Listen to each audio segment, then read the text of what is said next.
Hey, this is Jordan. I wanted to do a quick video post for you and talk about running in hot weather. Recently here in Minneapolis, we've had a lot of hot weather. It's been in the upper 90s for most of the week, and the heat index has been over 100 for a lot of the week.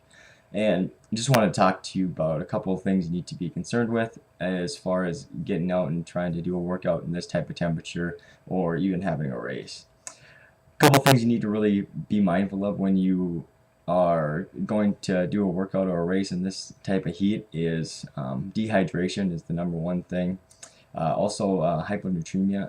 It's another condition where you really need to be mindful of when you're out there, and as well as just heat exhaustion or even heat stroke. The first thing you need to know when you're going to do a race or going to do a workout in this type of heat is having the proper expectations.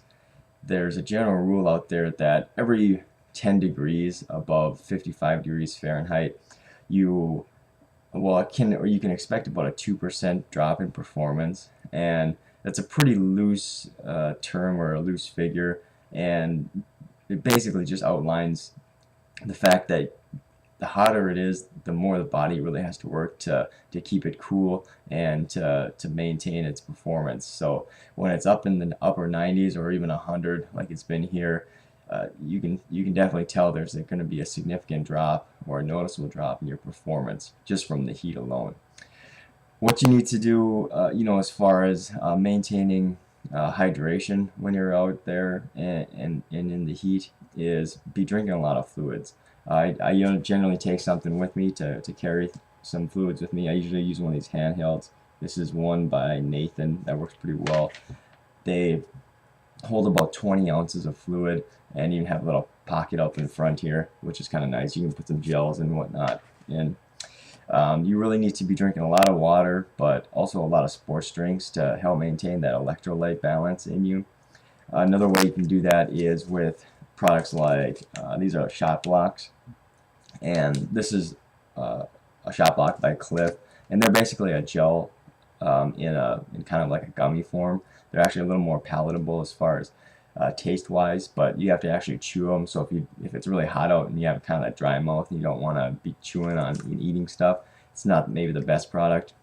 Uh, these are probably the most common. They're just normal gels. I use the Power Bar brand, but really most of them are pretty much the same thing. They have electrolytes or sodium, some type of a simple carbohydrate. Some of them have some protein, and some of them have caffeine, but pretty much they're all the same, and they're quick and easy. They don't really taste very good in my opinion, but they're easy and convenient to bring along.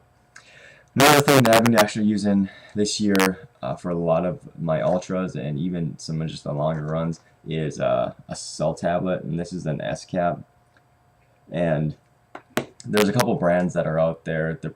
They're all pretty much the same. I know Hammer has Endurolites, which is uh, a salt tablet that has some amino acids and I think some different electrolytes in it. So, but in general, I think they're both the same, and the S caps seem to work pretty well for me. You also want to be making sure that you're protecting your skin when you're out there. I really don't like putting on sunblocks. I don't use it if I don't feel I have to, but if you're going to be out in the sun exposed for a long time, you definitely need something. So I just put on a normal sunblock. This is just an SPF 30, and it's a sports active type, so it will stay on a little better when you're sweating or whatnot. But in general, it's important to have that, especially if you're maybe a little more pale, so you don't want to burn because it's going to be pretty uncomfortable. Last couple things are hyponatremia. I talked about earlier.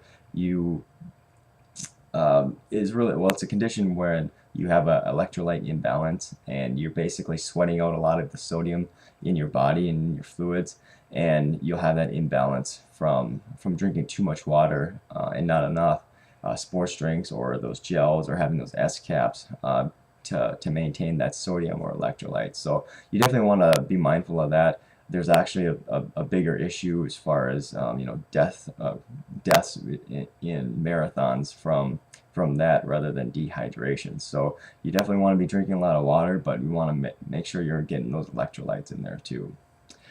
The last thing is heat exhaustion or heat stroke. That's definitely a serious issue.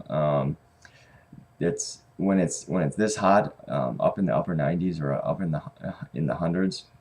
It can definitely be a factor for you, so you want to be mindful of that. If you're feeling lightheaded or dizzy or developing a headache, you definitely want to stop your workout, get into a cooler environment, and be hydrating. There's really absolutely no benefit to continue working out or racing if you're experiencing any symptoms of heat exhaustion or heat stroke. Well, that'll be about it. I'm hopefully going to be able to get out and do some workouts in the heat. I've been avoiding it a bit, so we'll see.